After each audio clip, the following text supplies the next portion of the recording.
He's in a okay meeting right now. He'll be here. No worries.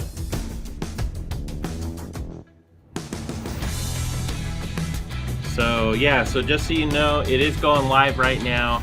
Nobody's on yet, just started. Yep.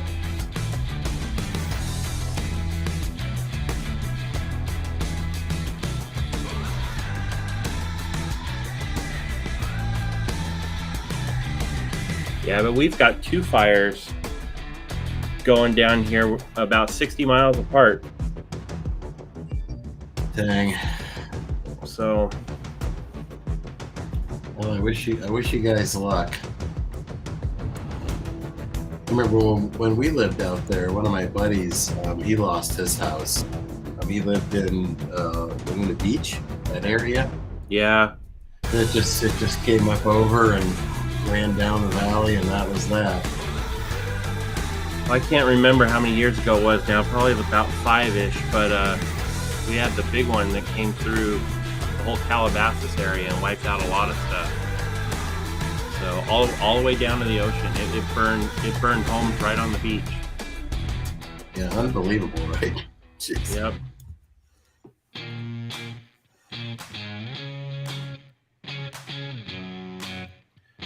That looks like some folks jumping in.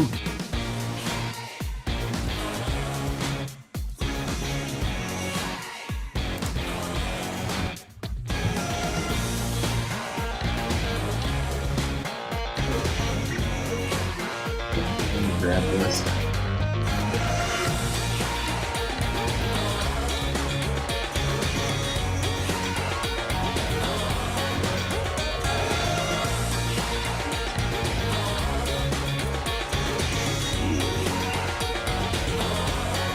Oh, hey, Michael. Oh, he stepped away for a second. We'll just do some small talk, kind of chat, and then introduce them. Bummer, I wanted to see Kyle. I'd like to have more people see Kyle. Well, he might make it still, but it's gonna be. We'll see. Well, you know what? We'll just do one with him later, just by himself. So it's always great. There you go.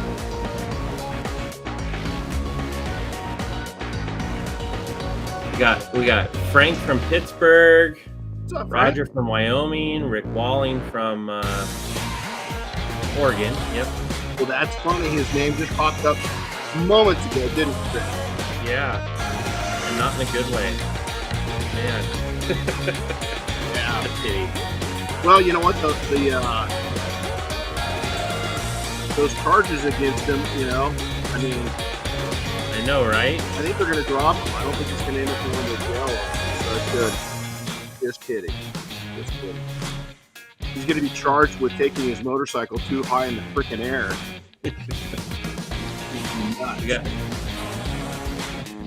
We got Rick Kolb. Hey guys, do a shout out. That'd be fun to see who's on and where they're from. And I dig that. Samantha Sweeten, Chris Williams, Christian Ramos, Mike Patello, Hot Marks Detailing. Right on, man. Sam, what's up, buddy? Mike's Auto Detailing. Hey, Sam, I owe you a call. I'm slammed today. Let's make sure that talking is here too. Yes, Sam. And then my last, I got to order another case of the goodies. Hey, good morning, Renny Doyle podcast. Another morning. We got some special guests today that is no strangers to the industry. If you live under a rock, you might not know who they are. Matter of fact, you'd have to live under a boulder that you couldn't push up. And so we're gonna dive into these two here in a second. In the meantime, some small talk. So, Kris, we've had a productive.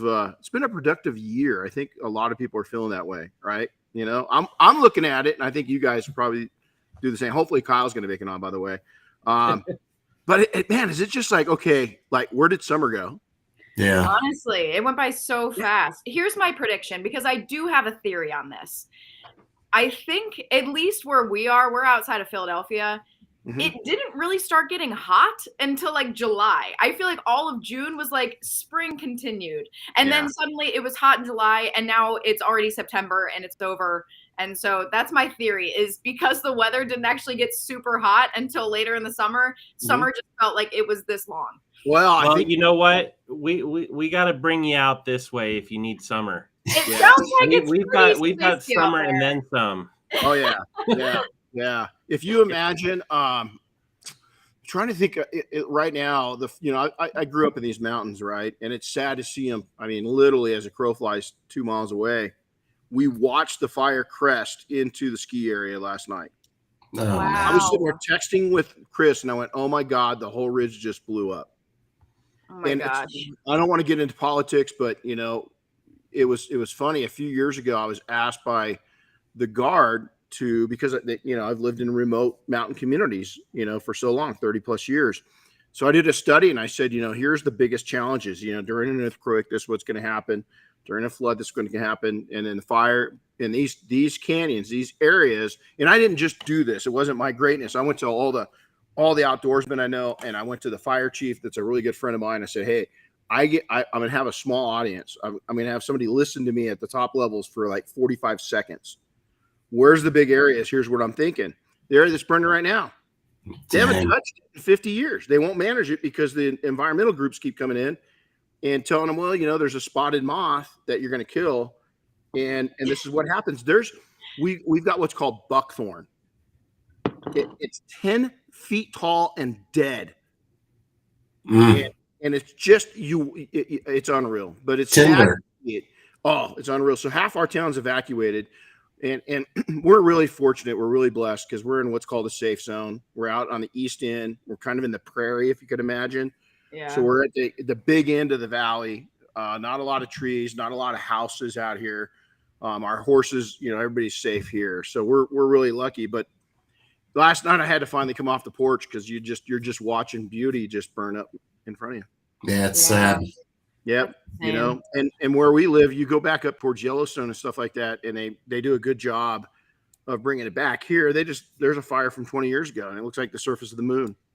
They've done nothing to bring it back, and so you can tell I'm a little hot, Yeah. Well, and concerned, and rightly so. Yeah. Yep. Yeah. It's sad. It's sad. It's just, it's a part of nature. I mean, this is my 5th big fire in 30 something years. We've had a lot of little scares, but this is a big one, and it's we'll see where it goes. And they're doing the helicopters, are just, we had yesterday, we noticed Kris and I are weird. We watch an app. I got another friend of mine. I watch an airplane app. I'm constantly on it. It's kind of a hobby. And I've got alerts for just different flights and stuff like that. And it's fun because all the flights out of Europe come right over Big Bear. So they're coming in from Frankfurt, or they come right over us. So it's fun just to watch. I don't watch a lot of TV. I read. But we noticed that the helicopters and the airplanes slow down. Well, Kris, I found out why is they ran out of fuel. Is that a truck coming up with Jet A jackknifed coming up the mountain? Yeah. Jeez. So thank God they were able to it didn't spill. It just got caught on a hairpin. They were able to straighten it out. One of our kids' friends that went to school was part of the savior team, for bringing the fuel up, and the helicopters are back up and going hard. So, damn. Yeah. So, it's hey, crazy on the West Coast. Yeah. Yeah. So, Urable's online. So we've had hey, do you guys see the trike? Can you guys see it from there? I do. Oh, yeah. Ask you about that. Okay. So I swear to God, this is a true story. My wife is crazy about Mel Gibson. She's always had a mad crush. She said, matter of fact, when she met me, she goes, I love you with all my heart, but if I got a chance, I'm going to make you forgiveness, Celebrity hall pass. Yeah, exactly. So she was at a friend of a friend's house this weekend that's in Hollywood, and that was Mel Gibson's adult tricycle. No way. I swear to God. And I came out, and I swear I think I saw her sniffing the seat. But yeah, so we're working on, we're going to fill up it's cool though. It's kind of cool. That's super cool. Most of our bike collection. But so hey, you're able, I remember the day I met you guys. The day. We do too. Yes. The day. And I remember talking to a few people and saying, these guys are going to change things up. You know, it was, you guys were powerful, and you're a family. You're a family, and I wish Kyle was on. I know where's Kyle? He's out doing something. He just got called over his house. He's been living with Kris for almost the last year while his house has been being built. Now they're living here for this. Slight correction. Over a year, not just about a year. Not that you're counting. Just like a month. I was counting. Yeah. Yeah. My brother was with us for most of COVID, and he just had major surgery, and he's out back on his. Not that we don't love him, right, Kris? We love our brothers. Course. Love the brothers. But it's good for him. So he's got a new house being built. Yeah, he got called over there this morning because they're hoping to be able to move in this weekend. So the inspector is coming out on Friday. So he got called over this morning to kind of meet with the builder and the whole team and make sure everything is buttoned up. How cool is that? We've been moving him over the last, I don't know, month, Kris. Yeah. A little bit here and there in the pod and, a couple of U-Haul trucks and all that. But now he, Kelly, little Jake and the 2 dogs and Cat are living with me and Vicky right now. Oh, wow. Well, how cool, how exciting though, Very cool. It's awesome. So, I'm going to dive in and then we're going to get into this, but here's the impact that you two made on me. Day one, family business. And Michael, dad to dad, we've had this conversation. I'm going to ask you to tell the story again because I can hear it a million times and it doesn't get old. Is you might not know this, is that I think you're a role model for a lot of fathers. And I just look at you. I'm going to try not to get emotional. So my thyroid's all screwed up right now. So, I'm producing a lot of testosterone, but there's a lot of estrogen going on too. So I get real emotionally imbalanced. I either want to punch you in the face or I want to watch a chick flick and cry. But, Michael, I was really, I was really touched by your interactions with your children. Still are. Every time I see you on anything, it blows me away on how you are with your kids. Well, thanks. Blows me away. It's I don't know what it is. It's probably my upbringing. I had really great, parents, and they modeled that for all of us. They raised 5 kids. I'm not from money. My dad worked, I think, 3 different jobs when he was building the house. He was a World War II vet and basically talked his buddy that owned the lumber yard into loaning him the materials to build the house. Wow. They were war buddies. So he literally built it. He did the plumbing, the electric, everything. So he's just one of those guys, right, that just knew how to do everything. Wow. But, I think it was just modeled by my parents, Renny. I'll tell you, there's always a lot of respect in the household. And then when Vicky and I got married, we just really wanted to manage the household with kind of a mood-free environment. Because everybody's got their stuff they can bring into the house. We all have our pressures from the daily grind and whatnot. But I just always tried to leave that in the garage before I came into the house because I don't need to unload that on my kids, especially when they're young and growing up. Right. They don't need to know if we're struggling to make ends meet. They just need to, know that they've got a loving environment that they can, feel comfortable in. So we just always focused on being present parents. So that's what so many people in this industry anyway, because I coach a lot of business owners, and it's easy to lose sight of that important stuff. And it's like farming, right? It's like you need to plant this crop now, man, and you need to focus on the important things that are going to matter in the long run, not how much money you brought in today. You need to think about, what are you doing for your kids? Are you never there because you're trying to make a buck? You need to get out of the shop and just get smart about managing your life and get some balance back in. So extreme ownership. And so, I came from a little bit of a challenged background, right? My mom and dad just, hey, it was what it was. I never knew my dad. Never saw my parents together. and that did create something, but it's easy for me to go back and blame that, right? I mean, it really isn't. But when I got to the point we had, when I started the businesses, I met Diana. I was already an entrepreneur, and when I was bringing up the kids, you just bring a point. I kind of got trapped in that because I was so wrapped around the axles on I didn't want to go back to being poor that in my 30s, I kind of forgot what was important. Yeah. And I was present. I went to my kids' things, I mean, if they had a basketball game, man, I'll tell you 90% of what they were involved in, I was there, but I wasn't present. Does that make sense? I was so consumed with just trying to survive. And honestly, it was bullshit. I mean, I was fine. So much of my 30s was just about ego and I don't mean that like in an egotistical way, guys. I don't think I've ever really been an asshole, but I just didn't want to be poor so bad that I lost sight of really what poor was. And poor was not getting to know my kids better and being mellow.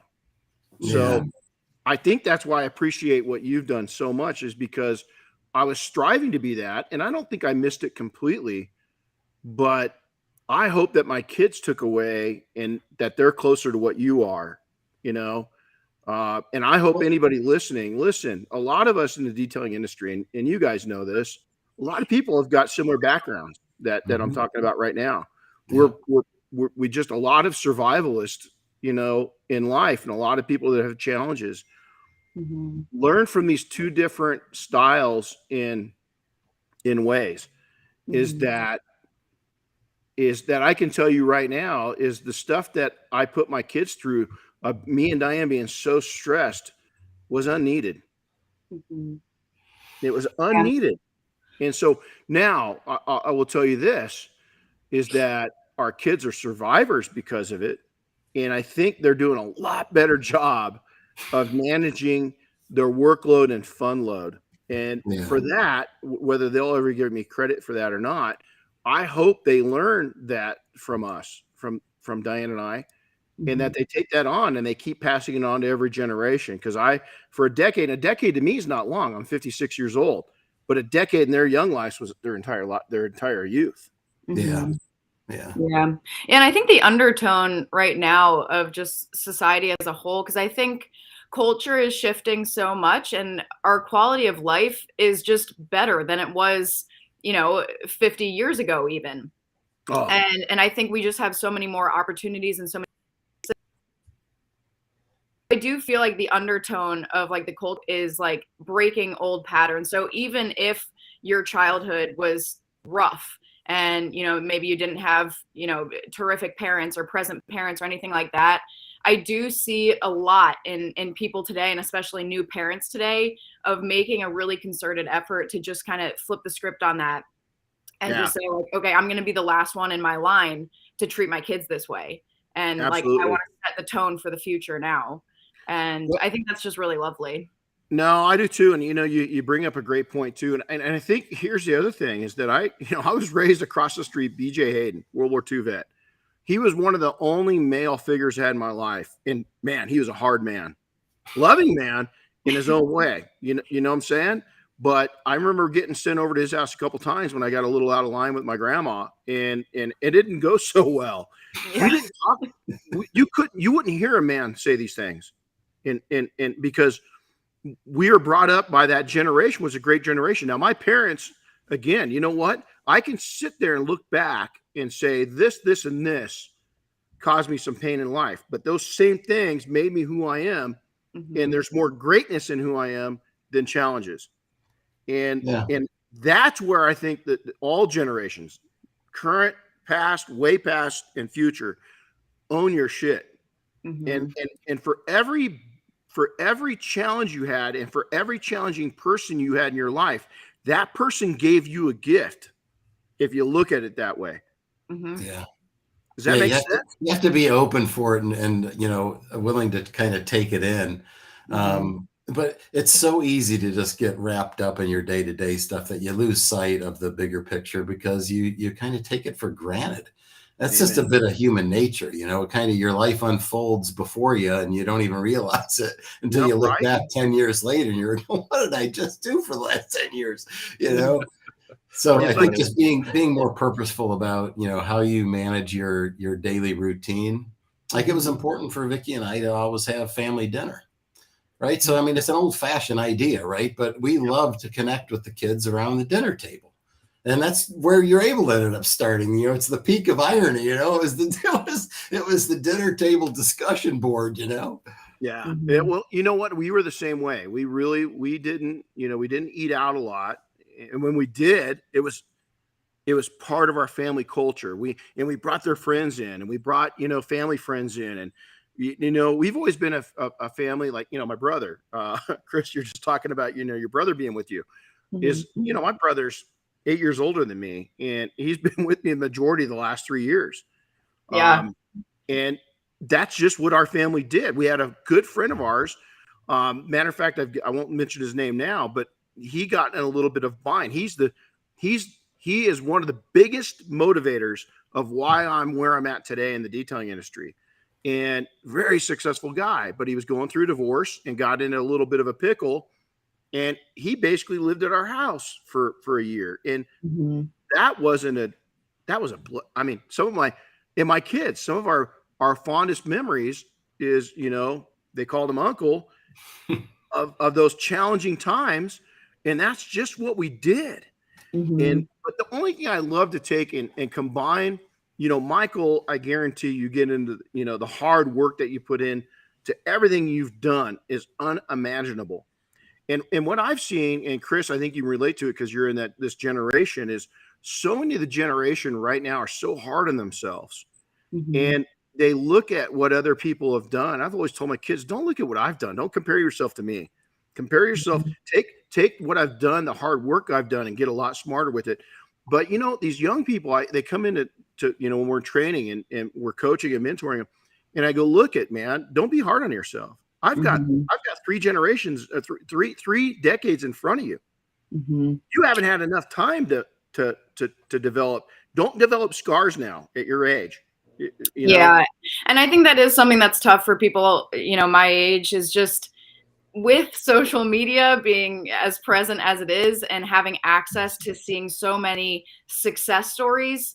It's hard to remember that what you're seeing is a tiny fraction of people. Okay. Those are lucky people and hardworking people, no doubt, that have found really great success at a really young age.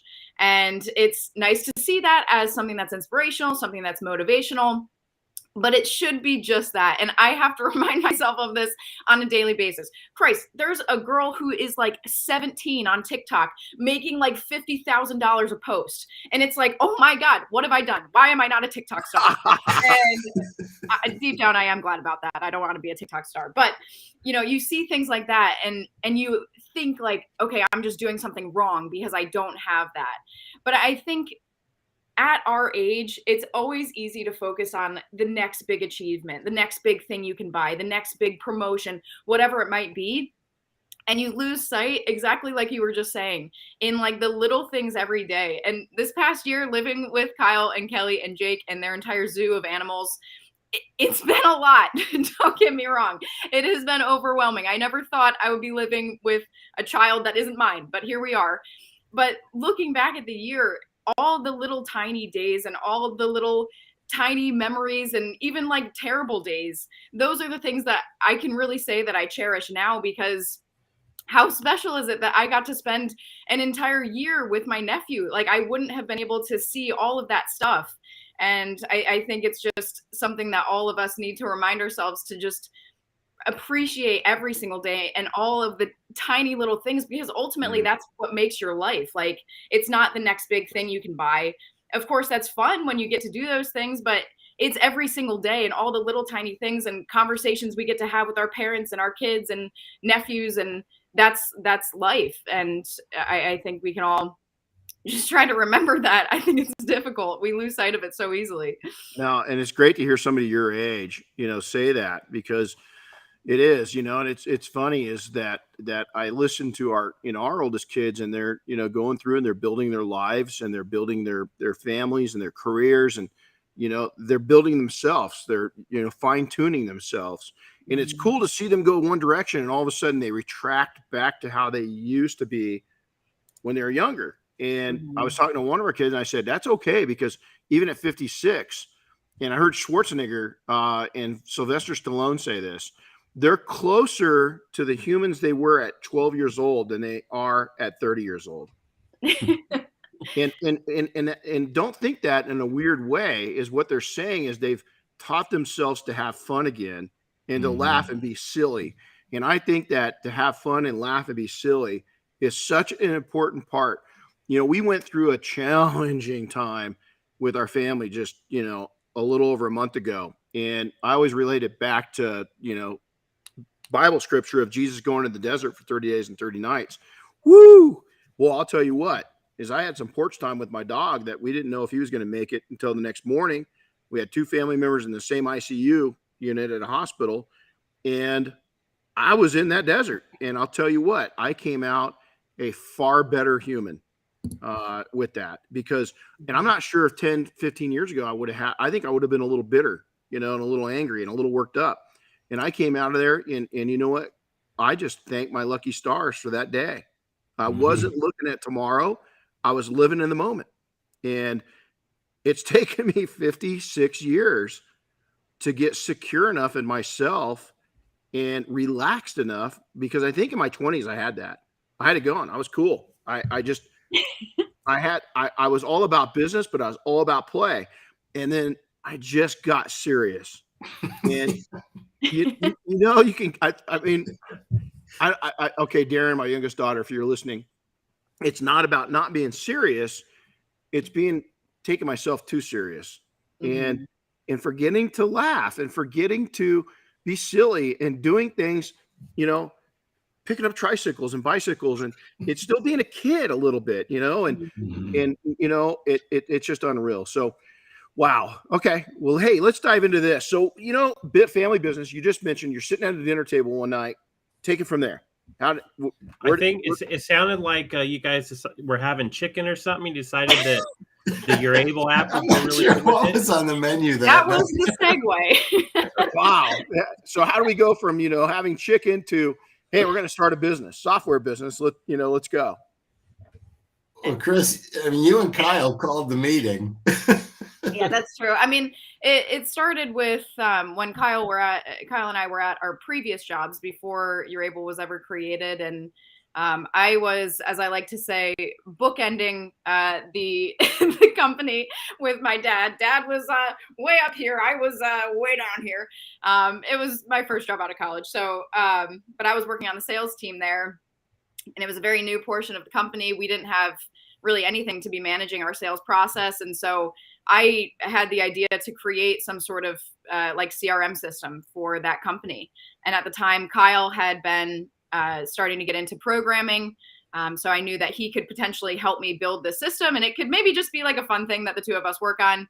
And so I reached out to him and, asked if he would be willing to build like a sales process system for my little sales team there. So the two of us just started doing that, honestly, for fun. Like, we didn't tell anybody at my company that we were working on that. It was just kind of a behind the scenes thing.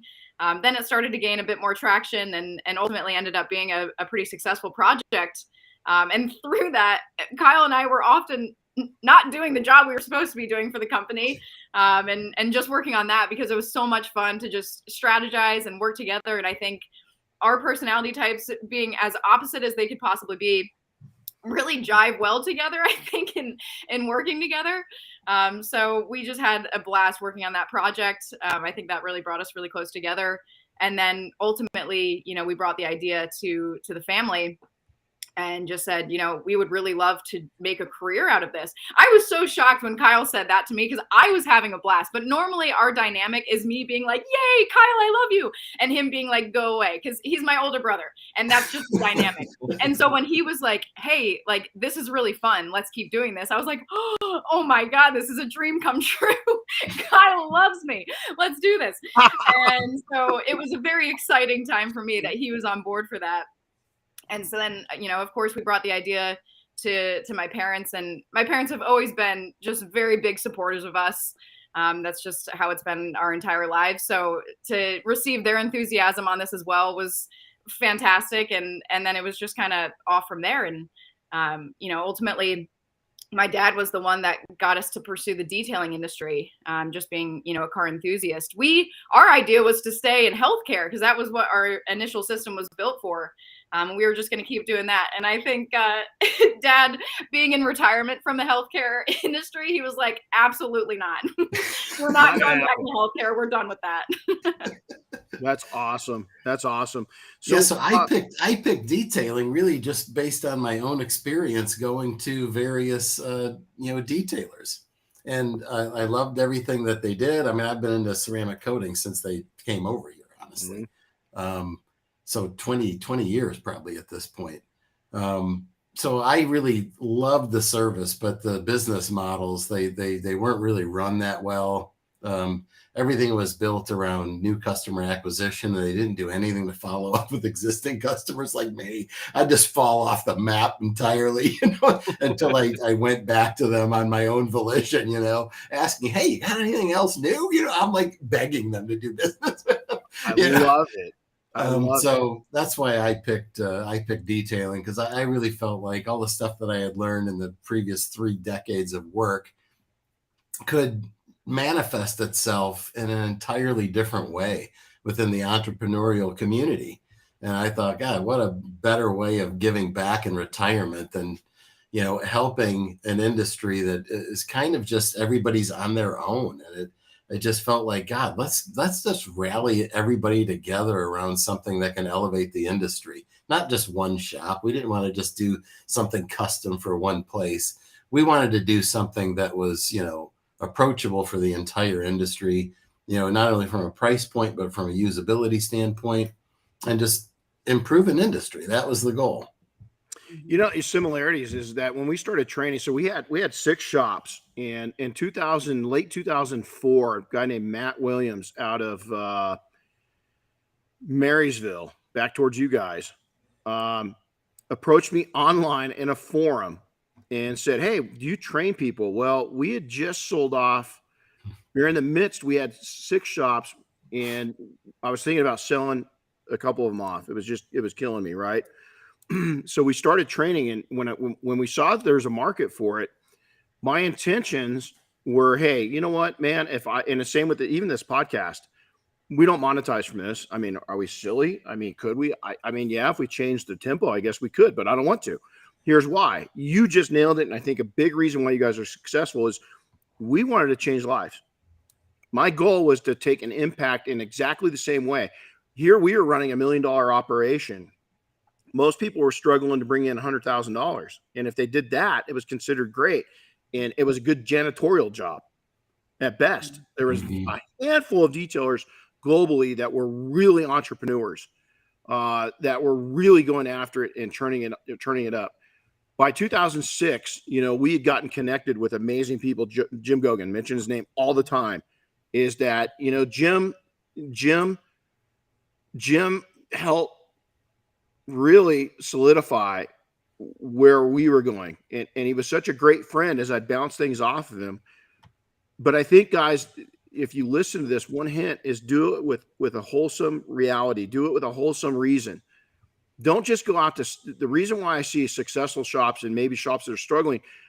Many of the shops that are struggling are selling something to sell something. The shops that are doing the best are selling something because they believe in it. Mm-hmm. Does that make sense? Yep, 100%.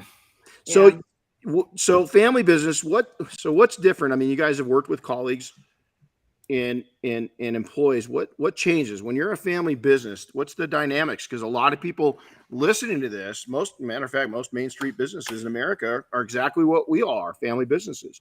So what's the change? How do you have to handle yourself and some of the challenges? And obviously you guys have fun together, but what's kind of explain what the difference is?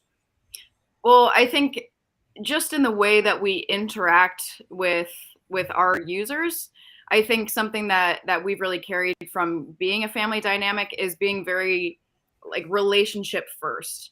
building relationships with our users, not just, here's a product that we made, good luck.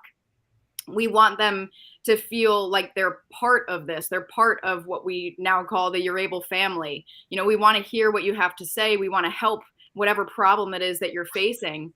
And I think that's something that has set us apart from a lot of other companies, is just the fact that people feel like they're part of something bigger, and they feel like they actually know us, and that's meaningful to them, and that's meaningful to us.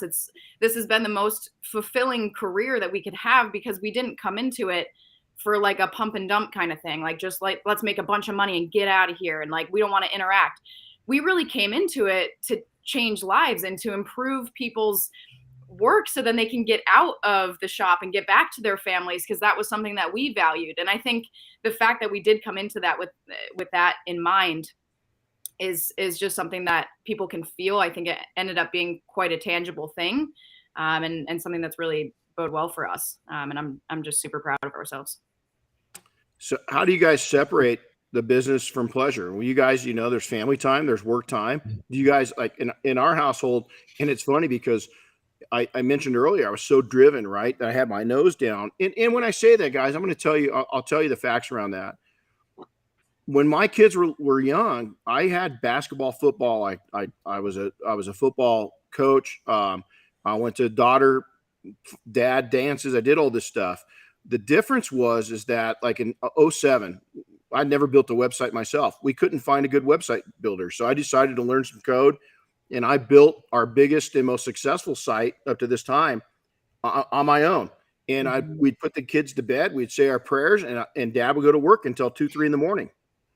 And so I had to take and set a limit. So from 7 to 7, I could talk about business. I was business. 7 in the morning, 7 at night. After 7, no business till the kids went to bed. And so how do you guys separate? Now it's opposite. Diane, I can't get her, it's like, okay, shut up already, So I want to do from like 9 to 3 or 9 to 4, and at 7 o'clock, she's still, training next week. And I'm like, no, shush, and so how do you guys, because you're a growing business, you guys are, your name in the industry, and you guys have engaged, and you're changing lives, and you're so wholesome. How do you turn that off? Or do you? I'm learning. I'm a work in progress. Kris tries to get me to like take it down a notch. Yeah, honestly, I'm living the dream, man. So it's like you can't stop the enthusiasm from pouring out of me. So I am like so all in on this, and not because I'm chasing the dollars anymore, right? I'm done with that.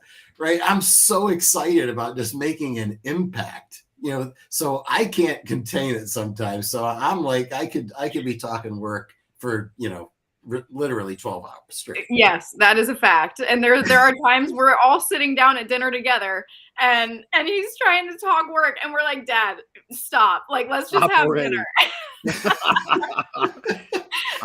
I love it. And they're right, of course, right? They're absolutely right. And I know it, but it's like, oh my God, I got so much energy bundled up in this. It's tough to contain it. You guys probably find that, this industry being as widespread as and so diverse like it is, it's like a 24/7 industry. It is. Yeah. Well, and for us, it like literally is. We just opened up in Ireland and New Zealand. So, very different time zones. Right. Yeah. That is tough. So so now advice to family businesses. We just heard about, the kids kind of want to shut Michael down a little bit. They're like, Dad, calm down. And there's times like when I got a call this morning, and the president, Shane Mayfield of the Mafia, is like, okay, hey, who qualifies? Who do you guys have as ideas of masters? Well, now I can't shut my mind down, because to the rest of the world, it doesn't mean a lot. But when we give the title of master to somebody, a master detailer, it means a lot, because it's not just work, it's their family life. It's their, are they investing? Are they preparing? Are they a true entrepreneur? Are they really getting it? Are they 360 degrees, or are they 180? And so I told him I'd have an answer to him today, because if I sleep on it tonight, I won't sleep tonight. Mhm. You know, and so it's what advice would you guys give to a family business? Well, I mean, honestly, just obviously carving out time, because that's something that we've always had as a family. Quite honestly, I think the fact that we can work a little bit more than usual works for us, just because we're so passionate about what we do, and we genuinely enjoy it. This is like a family legacy at this point. So I think sometimes our work conversations don't even feel like work conversations at this point. But I think, just always checking in with everyone. Like, I can say, reflecting back to what we were talking about earlier with, always having the family dinners, and, you and mom always checking in with us, and, how was your day at school? That was really meaningful to us. And I think we couldn't appreciate it until we got older, just to feel heard in your family. And like, I like to think of, all the people that you surround yourself with, mentors, friends, whatever. These are other teammates in this game of life. And I really lucked out. I got some great elder teammates. They are experts. They've been through a lot, and I can learn so much from them. And even the other way around, I think that adults can learn so much from their children, just like remembering to have fun, remembering, what life is all about. And so I think just having that time to connect with your built-in teammates is just, it's so important.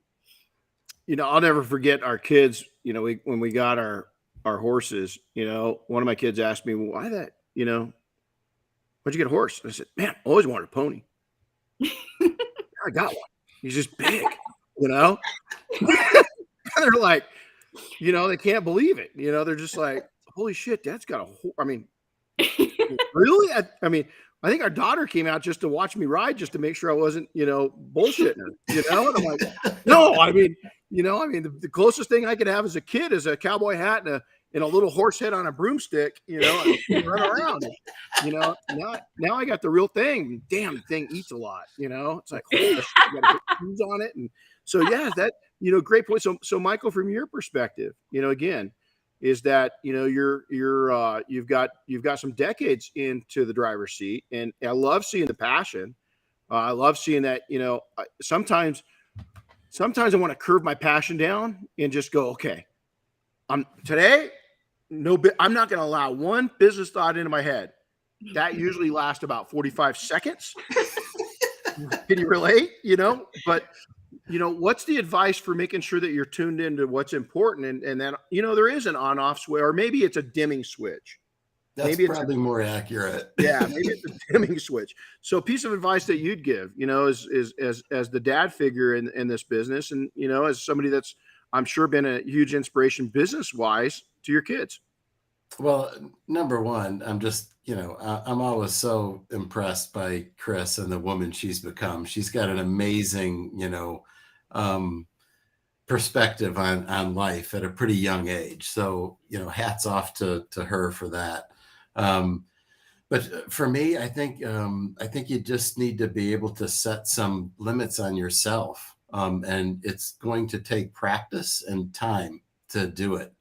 Like Renny was saying, it's probably closer to a dimmer switch when you're running your own company than an on-off switch when you're working for someone. But as I moved up, within the healthcare industry, I had a lot of responsibility on me. There was no turning that off. I could hardly dim it, but I could hit the pause button.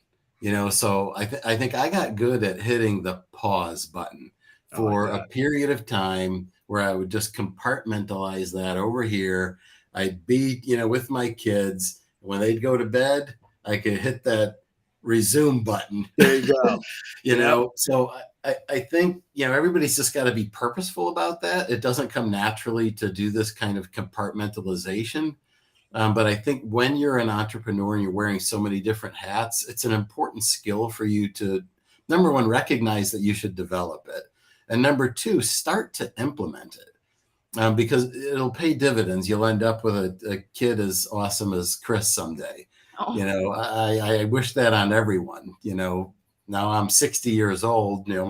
Both my kids are adults, and now Kyle is a father himself. And I see him, working endlessly. but he works a lot really late at night after Jake goes to bed because he wants to be there and be participative. I love it. So, you just got to be purposeful about it. Take a step back. Yeah. And I always urge people this: have some quiet time to yourself to start reflecting. Man, reflect on why are you doing what you're doing? It's a long-term vision that you guys should all have. You're doing what you're doing because you want to create something that's got long-term viability that lets you achieve a certain lifestyle. It's not about you're doing it because you want to just make a crap ton of money. You're doing that for a reason. You're supporting a whole ecosystem around yourself and your family and your friends. So, and employees, that's another thing. Be mindful that you're taking the responsibility upon yourselves as an employer to enroll those people into something that's more meaningful than just making a buck. Well, I'll tell you, wise words right there. I mean, wise words. So let's go into optimizing your business a little bit. Naturally, I've had this, I wordsmith out a saying I've used for most of my life, and it's dream, vision, plan, execute. And it really came from my early years on SAR teams, on search and rescue teams, is that, when I was really young, and it just, everything, in SAR is about planning and then being what we call semper gumby, is being flexible in your plans. But, dream it, vision it, plan it, execute it. You got to have clear goals. You got to, I'll tell you, mine constantly, I had somebody rag on me a little bit back, and it sticks in my mind. I mentioned it several times. Man, you got way too many ideas that you throw out so many things and you only execute a couple of them. Well, guess what? Get used to it because as my passion and my abilities build, I'm going to go from 1,000 a week to 2,000 a week. And so if you don't like the idea mill right now, you're going to hate it in a year. It's going to drive you crazy. And off of 2,000, I'll probably only execute maybe one. But Warren Buffett, I got the opportunity to be around Warren Buffett twice. I had a decent conversation with him once that was about 45 seconds long. Boy, I'll tell you what, that guy, he was constantly writing in this little notebook. I bet he has 1,000 ideas an hour. His mind is so deep. It was just, you could just see him. You'd have his 100% attention, and he'd say, no, that's a great idea. And then he'd write down. I'm like, what, was that my idea? Yeah. Yeah. Can you reiterate that back to me? Yeah. I mean, it was just amazing. But now, okay, so I walk into the parking lot. I'm in Pennsylvania. I see a Audi R8 in the parking lot, and it's got Urable on it, or I was looking at it from a distance, and I go, okay, you're able. What the hell is a Urable? And I was like, this is a cool car. Well, what's a Urable? And I was like, God, cool. There's a race car driver or somebody that's going to speak, at Barry's event, man. This is cool because this looks like something cool. And I get in there, and you guys are in there, and then I hear you speak, and I hear your passion, and I hear you guys shared your dream, and you shared your vision on your Able. And I was like, okay, these guys have got a plan, and if they start executing it, it's going to be a game changer. And guess what? You guys have been a game changer. You have been one of the biggest blessings in the industry in modern times, because you set all, there's some great in the software side of things. We got, you guys, you're the same way, Switzerland, right? You got friends on every side. But I think to give you guys credit is you brought it to the forefront. And your passion and your attitudes and your drive and your willingness to help others become successful was such a draw. Now, software is a huge part of optimizing your business. Is that all of us that are serious entrepreneurs have used various systems of software. One of my biggest mentors was really big time involved in creating TurboTax. And I'm not going to mention his name, but he might be on there right now. And he's been a huge inspiration to me. He's got $1 gazillion. And I hope somewhere in his kindness and his will, you listen to this, my name's in there, because I take your shit all the time. We're really good friends, as you can tell. He said that his software, their designs, brought taxation in realities to the average American. You guys in your software brought entrepreneurship to the forefront of our industry. And so what have you seen since that day one, way back, because you guys weren't even launched when we met? What have you seen? Take me through the journey of that early introduction to detailing. And Michael, you said it, you've been buying coatings and you could see that you're addicted to it, but it wasn't ran right. What's that evolution been just since that first day? Well, just if I could, I'll give you guys a little scoop because I just announced this today. And this really brings it full circle from that first time that, Barry invited us to that dyslexia event. And again, we were nobody, we were a family with an idea and, a skill base. To right now, we're partnering up with SB3, and we will be on the main floor at SEMA, sharing the booth with them. Wow. Which is just unbelievable for us, right? So we really launched in 2019 of November for all intents and purposes. So 3 years later, here we are partnering up with another, brand on a meteoric trajectory. I never would have foreseen this. I mean, I can see big things, and I never would have saw this, that we'd have this opportunity. So it's really come full circle at this point. So it's just a surreal moment for us. That's awesome. But back to your original question, just about, the journey kind of from then to here. I think we absolutely, and this sounds so cliche, but we stayed authentic to ourselves. We had, large players, I'll call it, in the industry that wanted, to get on board, have us, pay them to support it. And I couldn't wrap my head around it. I didn't want that kind of thing. I said, no, we really want to just be organic about this and totally authentic. If people want to get behind Urable and support it, it is because they've got energy around it and it's made an impact in their lives and their business. And that's more of the support that we were hoping to be able to generate. You never know when you're launching it, are we going to hit the bullseye with this? We felt like we were going to. We're pretty good at executing and we're pretty good at adjusting, like you were saying. But you don't know until you enter it. And I had plenty of people saying, oh man, you're never going to make it. You guys are outsiders. This is a very, internally focused industry. If you're not one of us, you'll never, be successful. I'm like, I totally disagree. I think the fact that I'm coming at this from outside the industry as a consumer is absolutely what you guys need, because I'm all about trying to make you guys look good to your consumer.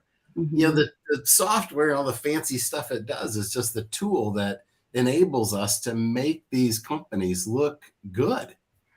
And actually, one really quick thing, coming back to detailing for dyslexia, because that was the first time we met you, and we were so new into the industry. At least for me, Dad, maybe it was different for you, but I didn't even know sort of the scope of who you were, Renny. And I remember going in and we met a few people before you got there, and everybody was like, oh my God, did you hear Renny Doyle is coming? And I was like, totally. I was like, whoever that guy is, okay. Whatever. Yeah. I'm just an average dude that, I don't know. Yeah, that's a crack up. That's fun. Well, it's like coming out, seeing that car. I mean, the first thing I'm attracted to, and then I'm like, okay, somebody's playing and somebody's playing hard. I thought it was a race car team or something. I was like, Barry, who the hell did you bring in here? It's a software. But that's one of the things, that I imparted on the kids. And I really got this from my dad, because he always told me, if you're going to do something, do it like you mean it. Amen. So I tried to impart that on my kids too. If you're going to go in and do something, don't do it. And my dad's thing was, don't do it half-assed. like anything worth doing is worth doing well. That's exactly. Yeah, exactly. I'll give you an example of this. I'm not going to say what I did, but recently, I decided to do a lot of things. We went back, we adjusted our schedule and our 5-day training, and we went back to how we used to do it a decade ago, but we refined everything. So we said, well, hold on. Wonder if we do these, wonder if we switch everything around. We completely, all the information's the same. It's when we deliver it and how we, the days and everything else. Game changer. Then I added something on at that last training I used to do with every single detailing company or with every single detailing client. I will share. I handed everybody when they left a personalized, handwritten, plain thank you card. I did the same thing at Kris West event. Is I gave a couple of people that I really appreciate in the industry a handwritten. You would not believe something so simple, but the impact it had. And I'm like, God, why do we forget sometimes of just appreciation? Mm-hmm. And so it's Look what's right here by my desk. Oh yeah, Kris. Oh, look at that. From Kris Williams. Yeah. Is that amazing or what? Look at that. And Daniel also. Yeah. So this is right here next to my desk as a constant reminder that it's the little things, and you just got to focus on the little things each day, and you can end up making an impact. So I've watched we've been involved. We started testing detailing software back. Oh gosh, early 2000s. It's 20 years ago. And we saw the value of it, but it was a real it was an uphill battle for those involved at those early stages. And again, to give credit to you, I really think that you guys have been, you look at the big brands, of detailing and all those, the legacy brands that have been around. Is sometimes when the new brands, look at ceramic coatings, what ceramic coatings alone have done for the industry, and a relatively newcomer really changed the entire industry, and I think that you guys did that same thing. So software, what are you seeing when optimizing the difference? You've seen companies not using software, and then all of a sudden they bring software up and they've got some legacy time behind them with the software. What are you seeing? What's the differences in those companies? I mean, Kris, you see it every day. Yeah, I would say something that I think a lot of people don't think about is just the psychology behind it. And, as a consumer, you want to feel cool for using a good product. And so it works kind of both ways. Like our users can feel cool because the product looks cool, and then they feel cool telling other people about it because then they're going to see that that's a cool product, and like that means that this person is cool and I want to be cool too. And then it even translates even further into then the business with their customers.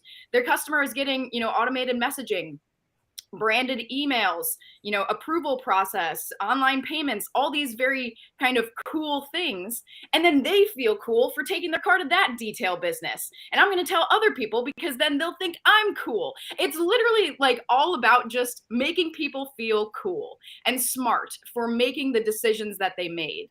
And I think that plays a big role. You go to a detail shop that's just handwriting invoices and collecting checks versus one that has things automated and looking really flashy and high tech online.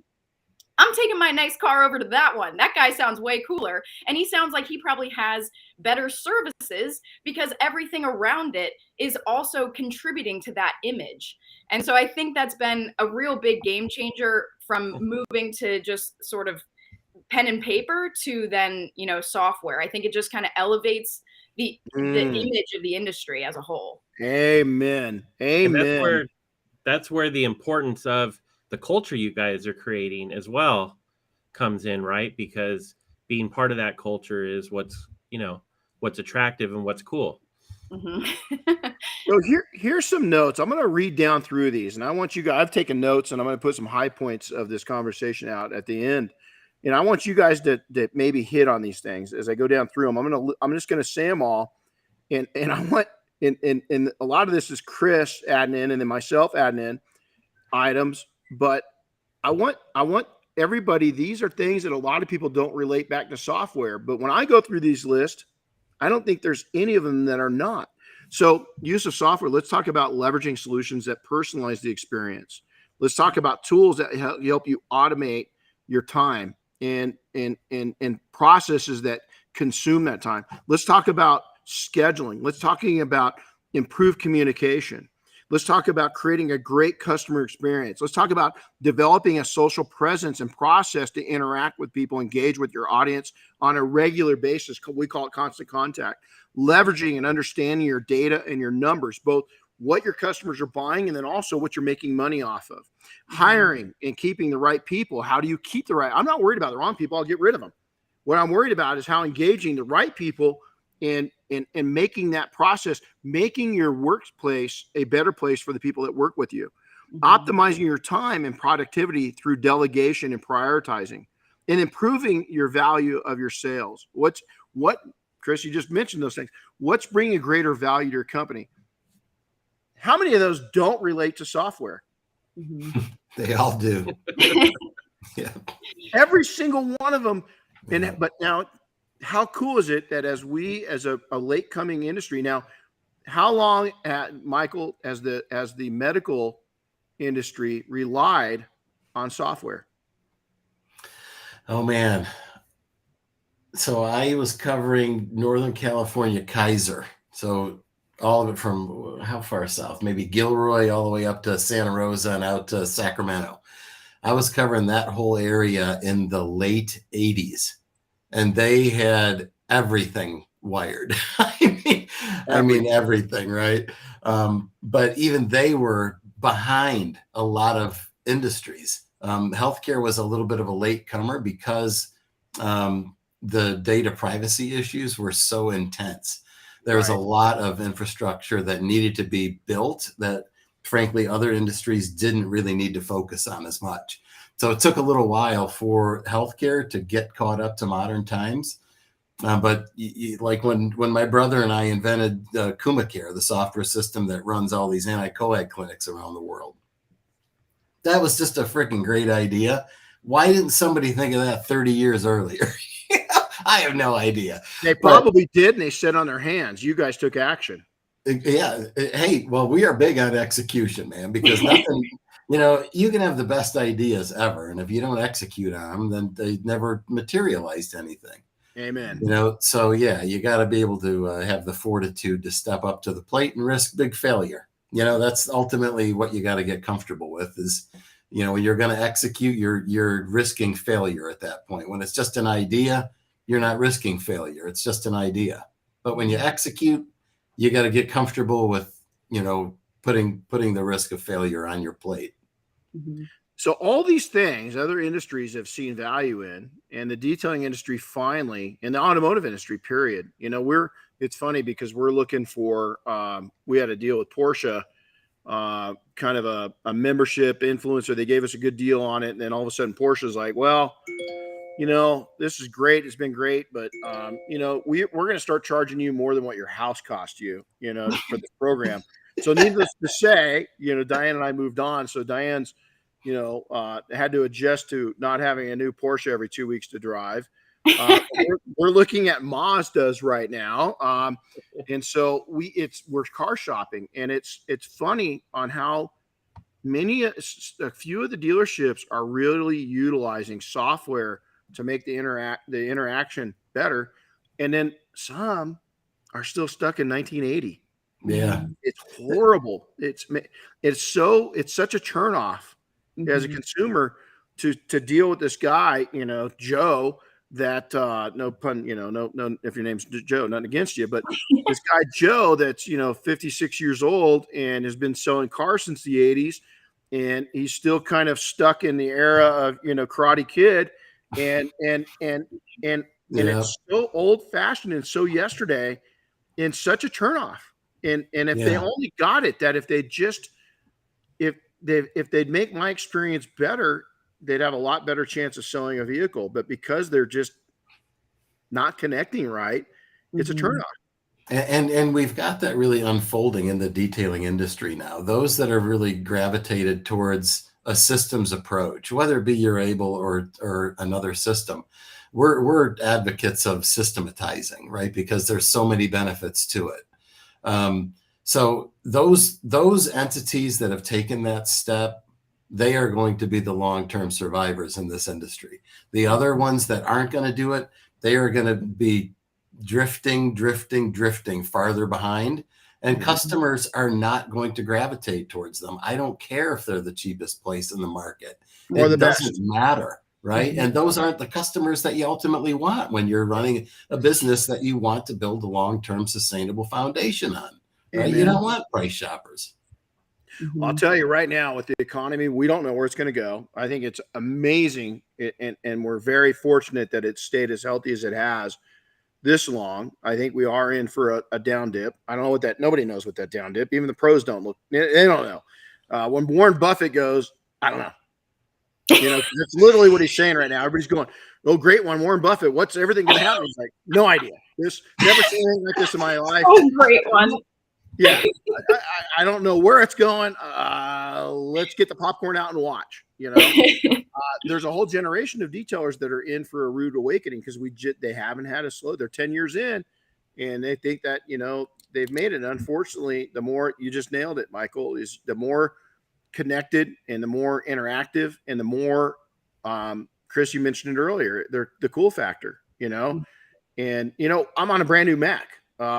Is Mac the best computer? Nah. Is iPhone the best phone? Nah. And Android is a lot more. Matter of fact, I had a Mac, but was with an Android phone because I love the technology. But what Apple did when I first got this, literally is a week old. When I got it, it's the packaging, the wow factor. Wow, that's cool. What Kris said. Then I opened the computer up and I'm like, oh shit, compared to my last one, this is cool. And then I started up and I'm like, it just keeps getting cooler. Exactly. And it makes you feel like a smart consumer when you buy something cool. Absolutely. I feel like I got 80s hair back. It's just there's something so cool, about it. Well, guess what? Your customers, Kris, you nailed it. They want cool. They really do. And I think this industry, like in and of itself, is a cool industry. Like you're often working on cool cars because like people want to protect their cool cars. It's very technologically advanced. Like these products are quite scientific in how they work. And I think people are just leaning more and more into like, okay, this is like basically like physical tech. And I'm going to have software tech to surround that and like enhance that image. Oh God, that's a great way to put it. I love that. Okay. Last request. Okay. I have a saying, is it's easy. It's super easy to be clever. We see a lot of that on the online forums. Little harder to be smart. And it takes time to be wise. I was given that advice by my buddy I mentioned earlier, very successful self-made billionaire, is he says, unfortunately, he doesn't watch me as close now because I'm not as young and dumb as I used to be, but he'd go in and look at something I'd post on a forum. He goes, "Oh, you know what? You're being real clever. That sounds stupid. Go take that down." And I was like, God dang, it took me a long time to wordsmith that out and be that clever. And he's like, no, you sound clever to a kindergartner. You sound stupid to the educated. And it took me a while to know what he's saying. And clever is really, it's easy to be a smart ass. It's harder to be smart and then to be wise. The wise people, the wisest people in the industry, you don't see. Now you guys are different because you guys got to be involved in forums and respond to people and everything else. We do too, to a certain degree, but I just don't deal with cleverness. I want to deal with smart people that are going to become wise people. And so with that, what's a piece of advice that each one of you have been given that you'd like to share? Oh boy. I'd have to think about that. I'll start while you think. Keep your circle tight. So you mentioned that we need to be engaged in the industry, and we do. We're catering to everybody, and we want to help everybody. But there are groups out on Facebook in particular. Mm-hmm. You won't see me out there, man, because I just can't handle it. I can't handle the drama. I mean, I'll make a post maybe twice a year, right? And the admins are always like, oh, Abens is chiming in with some wisdom. And then I'm gone. I'm vapor because I just will not engage in the daily nonsense of some of these places. So keep your circle tight, especially with social media, because it tends to lean on the negative side of things. So like our pro group is an amazing ecosystem online. They are some of the best business owners in the industry in this group. And they've, kind of self-nominated themselves as that because they got on board with Urable pretty early. So that group right there, that is a safe space. Everybody in there contributes something, and it's either smart or wise, right? There's none of the nonsense that goes on in there. So I attribute that to keeping the circle pretty tight, even though that circle's gotten pretty big right now. But it's the right people. So let me just piggyback on that. So one of the things that we did, and the group was asking us to do something along this line. We had this amazing amount of organic support. And I wanted to reward people for that. But I am not a fan of these full-blown affiliate type programs that are so pervasive in the industry. They have their place. I get it. I'm not going to fault them. But I didn't really want that associated with Urable. I really appreciated and I respected the organic support that we were getting from everyone. But we did go ahead and put a referral program in place to reward, our pro users for, the support that they're giving us. And, they get a little something, and, the people coming in that they refer, they get a little break. But I told them, I said, don't put this stuff out in the forums. If I see it, being blasted out in the forums, I'll kill that program because I don't want it like that. This isn't about getting more people into the Urable community. It's about getting the right people into the Urable community, right? So it's like, don't invite somebody or refer somebody to Urable if you're not willing to invite them to your dinner table. So I am really uptight about this, but it all goes back to keeping the circle tight. Mm-hmm. Wow. I like that. Guys, look at this. It always cracks me up because people sit there. I've got a page of notes. Here I'm conducting the damn podcast, and I guess that goes back to Michael, your thing. If it just doesn't shut off, that passion doesn't shut off. And Kris, I think you're already here. You're such an impressive young lady. It just, you hung out with two of our daughters. I did. Yeah. And you guys, it's all different personalities, right? It's such dynamic personalities, each one of you in your own unique way.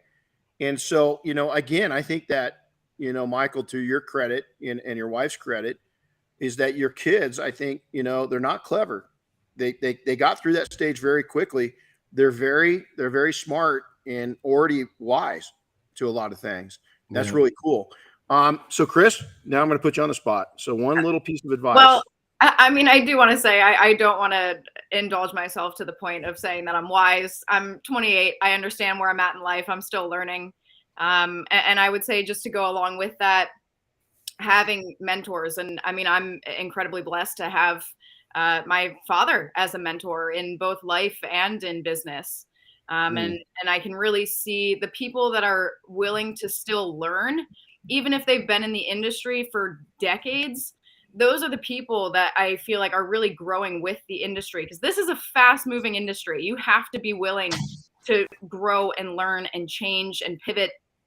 And so I think the people that have really embraced mentorship and listening to other people, whether they are people that are older or just like colleagues, people that are in the same place but maybe navigated things in different ways, I think that is just so important. And that's something that I've really been able to benefit from, just from, having my dad, and even having Kyle. Like Kyle and I, we're young, but there's so much that we can learn from each other. And I think that should just be carried into the industry as a whole.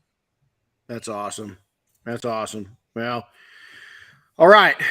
How do people connect with you? Yeah, I mean, again, if they're under a rock, they might be able to find you. If they're under a boulder, let's go to those people that are under a boulder. Okay. Okay. How do Yeah, we they have find you?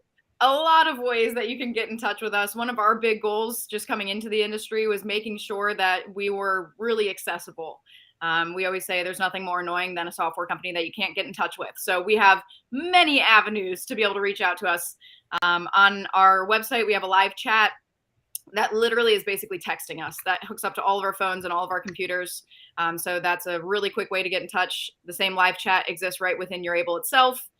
You can reach out to us on Facebook. That sends it to the same exact spot. You're basically texting us. My phone number, maybe stupidly, is plastered on like everything. So you can literally call me or text me. We just try to make sure that, if you do want to get in touch, it's very easy to get in touch. And then, of course, we have our email, which is just support@urable.com if you ever want to just reach out to us that way. There you go. Now, boys, I'm going to tell you right now, I'm going to switch this around. I'm kind of like an uncle to her. Well, I can't.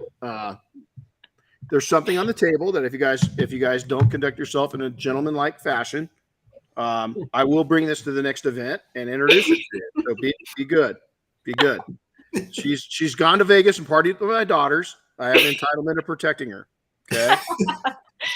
You are a dad too. I have like 5 different what I call industry dads, and I've actually realized that all of them, and this is just by happenstance, are all fathers to daughters, and I'll take it even further, fathers to kick-ass daughters. So I don't know if that's something that I'm particularly drawn to because I also have a kick-ass dad. Right. Yeah. There's certain individuals that you become very protective over, and it's out of respect. And, I'm protective. Diane will tell you is the only time that I've ever gotten in conflicts while we've been married is when it involves kids or women, is I'm pretty, you'll see, especially right now, that emotional, the testosterone, the estrogen will disappear. The testosterone will come out real quick. And so, well, hey, you guys, so takeaways from this: purposeful. I wrote that down. Self-time. You've got to have time every day. We've got a 14-year-old dog, Boomer. I've got me time with him every single day. I try to get me time with my horse at least 3 or 4 times a week. Congratulations on being on the floor at SEMA. That's a big step with SB3 Barry. He's such a great guy. Do it like you mean it. Keep your circle tight. This we didn't talk about, but I want to point it out. These 2 individuals paid credit more times than they took credit. They paid credit to other people, other organizations, and each other far more than I didn't hear a brag point, but I heard a lot of credit given. So kudos to you too, because I think that's, and Kyle too. He's just taken. Hey, we got to find out. So we know you guys are into cars. What's Kyle into? Because we see him in the dungeon. We see him. He's the software guy, right? He's the mad scientist. What's he? I mean, he's got his family's kids, right? But what's he really into? He's a big time musician. Yeah. So he's like, I would say he hasn't done it in a little while because I think he's been so focused on Urable, but extremely talented musician. He wrote and recorded the song that his wife walked down the aisle to. He did a cover of the song that they did their first dance to. He's just extremely talented. I always say Kyle and I got very different portions of the gene pool. Kyle got all the musical creative genes. I got all the athletic genes, and I'll take it. We are very different people. It's funny, Kris, because my big brother and I are the same way, is that he got all the I love music. And I'll be sitting there and I'll be jamming out, he live with us. So I'll be singing. He's like, hey, do me a favor. Guess what? He goes, you're ruining that song. Just stop. And I'm like, dude, I'm passionate about it. He goes, you know what? Silence. And I'm like, come on, let's go lift, Well, hey guys, thanks for all that you've, not only for coming on today, but thanks for all that you continue to do for the industry. And just being, again, you're not clever and you're definitely not smart. You're wise. And Michael, we appreciate that, sharing that wisdom with your kids so they can share it with the rest of the industry. Because I think you guys do a great job of lifting it up. And being a great representative, with all the other software companies of you guys play so well together and complement each other. And I just love to see leadership like this in the industry. And thanks for being wonderful communicators. Thanks for always backing up our group too. You're always there for us, and we definitely appreciate that. And we can't wait to see you. We'll see you on the floor at SEMA and Mobile Tech. Can you believe it? Mobile Tech is just right around the corner. Yeah, geez. Went by fast. Yeah, right. Geez. It's like, wow. Well, guys, thank you so much. And for those that, hey, this is going, make sure to subscribe for those that are on the YouTube. Make a comment. We love to hear it. Sorry, this one's been so engaging. I couldn't get into the messages. There's a lot of them on there. But thank you guys for always, taking the support in the show. Kris and I really appreciate it. Hi, Diane. It's funny because we were sitting here. If you saw me look down, I just sent a message to my oldest daughter and I said, I love you. And she came back and she's like, what are you doing? I said, I'm on the podcast. She goes, what? I just had to tell her I love her. But thanks, you guys, and take care. We'll see you soon. And again, thanks for coming on, Kris. Oh, thanks for having us. Love it. Really that was a good time. We'll see Kris up here next week. We got our 5-day training happening up here. Yep. We've got a very busy 6 weeks in front of us. Oh, yeah. We're gonna go pretty hard for the next 6 weeks, and I'm gonna be back in your guys' kind of close to you. I'm gonna be back in flying to Boston here in a couple weeks, go speak at an aftermarket event that they asked us to come in and go do the keynote, and then fly in, fly out type of thing. But I can't wait to get back there and do it. It's a whole new audience, and it'll be a lot of fun. So, and then of course, right behind that, SEMA. So yeah, right behind us. All right, guys. Hey, take care. Happy detailing, everybody. And make sure to go, really, I hope you guys took notes because this has been huge today. So, Kris, thank you. Michael, thank you. Tell Kyle we said, good luck with the new house and congratulations on getting your brother moving out.